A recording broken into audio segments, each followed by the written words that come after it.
Hello दोस्तों, कैसे हैं आप लोग। मेरी न्यू वीडियो में एक बार फिर आप लोगों का स्वागत है। आज मैं बात करने वाला हूँ इंडिया के इतने खौफनाक और इतने रहस्यमय किले के बारे में जहां लोग जाने से सबसे ज्यादा डरते हैं। और ये एक ऐसा किला है जो सबसे ज्यादा शापित और भूतिया किला है, और जहाँ पे गवर्नमेंट ने बाहर ही बोर्ड लगा दिया है कि यहाँ पे रात के समय जाना बिल्कुल सख्ती से मना है। तो चलिए आइए स्टार्ट करता हूँ मैं अपनी वीडियो को और बताता हूँ आप लोगों को इस किले के बारे में। दोस्तों, जब हमारे भारत के हॉन्टेड प्लेसेस की बात होती है तो उसमें भांगड़ किले का नाम सबसे ऊपर आता है। राजस्थान में मौजूद 500 साल पुराने इस किले का लोगों में कुछ ऐसा खौफ है कि लोग इस किले के अंदर सुबह के वक्त भी जाने से कतराते हैं। ये इतना ज्यादा भयानक और रहस्यमयी और इतना शापित किला है कि यहाँ तक कि ये भी कहा जाता है कि अगर रात के वक्त कोई इंसान इस किले के अंदर गलती से भी अगर चला जाता है तो वो वापस लौटकर कभी नहीं आ पाता। इसलिए सरकार ने भी खुद बकायदा बोर्ड लगवा करके बिल्कुल सख्ती से मना करवाया हुआ है और साफ साफ शब्दों में इस बोर्ड पे लिखवाया हुआ है कि सूरज निकलने से पहले और सूरज डूबने के बाद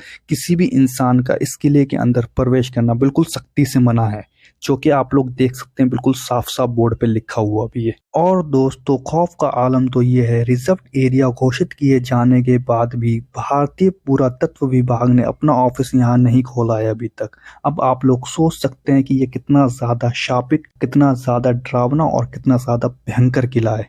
इस किले के खंडर और भूतिया होने के पीछे की वजह आज भी किसी को नहीं पता, मगर इसको लेकर कहानियां बहुत है।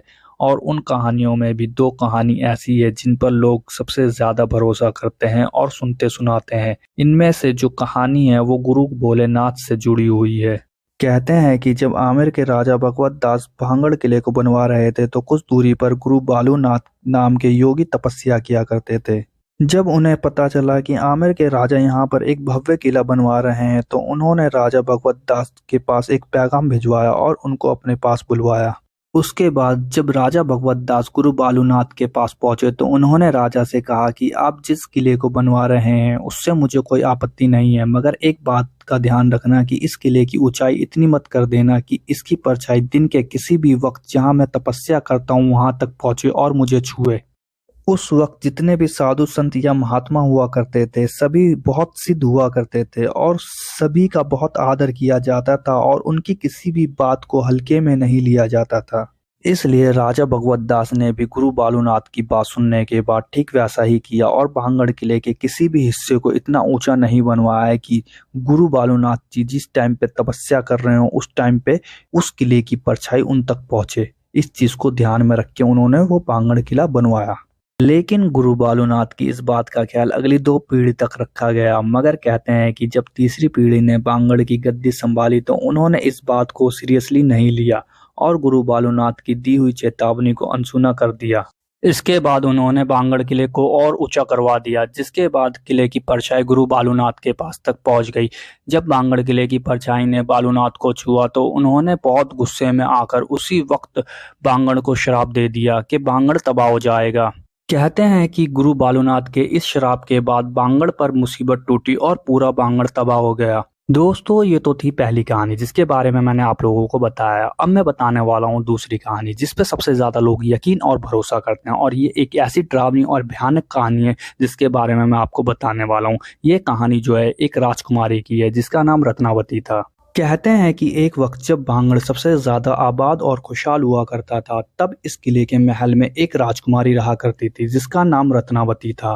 राजकुमारी रत्नावती सिर्फ 18 साल की थी और वो बेहद ज्यादा खूबसूरत हुआ करती थी और उनकी खूबसूरती के चर्चे दूर दूर तक फैले हुए थे, जिसकी वजह से बड़े बड़े राजाओं की शादी के न्योते उनके लिए आया करते थे।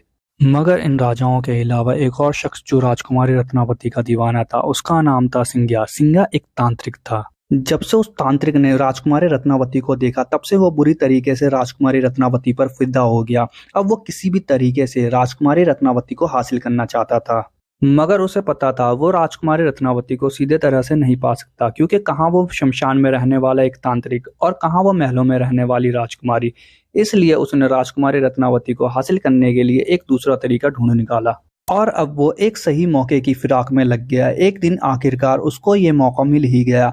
हुआ ये कि उस दिन राजकुमारी रत्नावती की एक दासी भांगड़ के बाजार में आई। दरअसल वो दासी राजकुमारी रत्नावती के लिए बालों में लगाने वाला तेल खरीदने आई थी और तांत्रिक सिंघिया को किसी ऐसे ही मौके की तलाश थी। जब वो दासी राजकुमारी के लिए तेल खरीद कर वापस जाने लगी तो तांत्रिक संज्ञा ने किसी बहाने उस दासी को रोक लिया, क्योंकि वो तंत्र मंत्र की विद्या में माहिर था। जो तेल दासी ने राजकुमारी के लिए खरीदा था, उस तेल पर तांत्रिक ने किसी बहाने से चुपके से काला जादू कर दिया।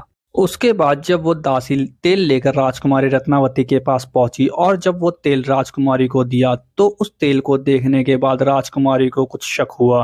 कहते हैं कि राजकुमारी रत्नावती भी बहुत सिद्ध थी। तेल देखते ही उन्हें पता चल गया कि इस तेल के ऊपर किसी ने तंत्र मंत्र का इस्तेमाल किया है। फिर जब राजकुमारी ने अपनी दासी से पूछा कि बाजार में तुम्हें कोई मिला था क्या, तो उस दासी ने तांत्रिक संज्ञा के बारे में बताया। संज्ञा का नाम सुनते ही राजकुमारी को सारा मांजरा समझ में आ गया और राजकुमारी ने वो तेल की शीशी एक पत्थर पे दे मारी, जिसकी वजह से वो सारा का सारा तेल उस पत्थर पे गिर के बिखर गया। दरअसल उस तांत्रिक संज्ञा ने उस तेल पे ऐसा काला जादू किया था कि जो भी उस तेल को लगाता वो तांत्रिक के वश में हो जाता और खुद ब खुद उसके पास चला जाता। पर क्योंकि राजकुमारी ने शक की वजह से उस तेल का इस्तेमाल नहीं किया, इसलिए राजकुमारी तो बच गई, मगर जिस पत्थर पर वो तेल गिर के बिखर गया था उस पत्थर पर ही सारा का सारा काला जादू समा गया, जिसकी वजह से हुआ ये कि वो पत्थर खुद ब खुद लुढ़कता हुआ तांत्रिक संज्ञा की तरफ बढ़ने लगा। जब तांत्रिक संज्ञा ने देखा कि एक बड़ा सा पत्थर बड़ी तेजी से उसकी तरफ लुढ़कता हुआ आगे बढ़ रहा है, तब उसको ये समझने में देरी नहीं लगी। मगर इससे पहले कि वो कुछ कर पाता, वो पत्थर उसकी छाती पर चढ़ गया और क्योंकि वो पत्थर बहुत बड़ा था, इसलिए अब उस तांत्रिक का जिंदा बच पाना नामुमकिन था। मगर मरते मरते उसने एक श्राप दिया और कहा, राजकुमारी रत्नावती सहित इस भांगड़ के सभी लोग मारे जाएंगे। इन सभी लोगों की आत्माएं ताउम्र इस भांगड़ के किले में भटकती रहेंगी। ये श्राप देने के बाद तांत्रिक सिंधिया तो मर गया, पर कहते हैं कि उसके मरने के कुछ वक्त बाद ही भांगड़ और उसके पास के एक और राज्य अजबगढ़ के बीच बहुत भयानक युद्ध होता है, जिसमें पूरा भांगड़ तबाह हो जाता है। इस लड़ाई में अजबगढ़ की सेना पूरे भांगड़ में कत्लेआम मचाती है, जिसमें राजकुमारी रत्नावती सहित बहुत सारे भांगड़ के लोग मारे जाते हैं। हालांकि इतिहास में कहीं भी भांगड़ और अजबगढ़ के बीच हुए युद्ध का कोई जिक्र नहीं है, पर सदियों से यही कहानी सुनी और सुनाई जा रही है। कहा जाता है कि इस युद्ध के बाद भांगड़ का किला कभी आबाद नहीं हो पाया और न ही यहाँ कोई बस पाया। वक्त बीतने के साथ साथ भांगड़ और भी ज्यादा वीरान होता चला गया और आज भूतों का गढ़ बन चुका है।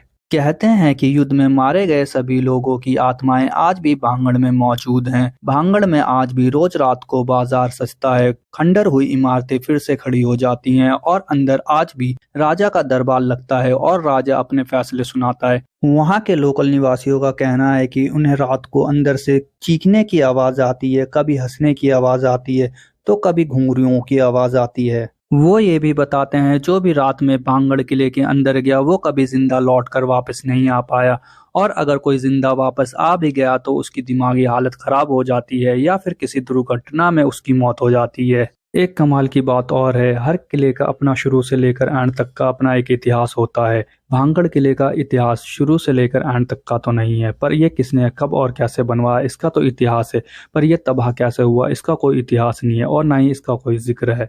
यही चीज भांगड़ किले को और भी ज्यादा रहस्यमयी बनाती है। इन खबरों के आने के बाद तब से लेकर अब तक कई बड़े न्यूज चैनलों की टीम और पैरानॉर्मल सोसाइटी ऑफ इंडिया के लोग रात के वक्त वहां जाकर भांगड़ की पड़ताल कर चुके हैं।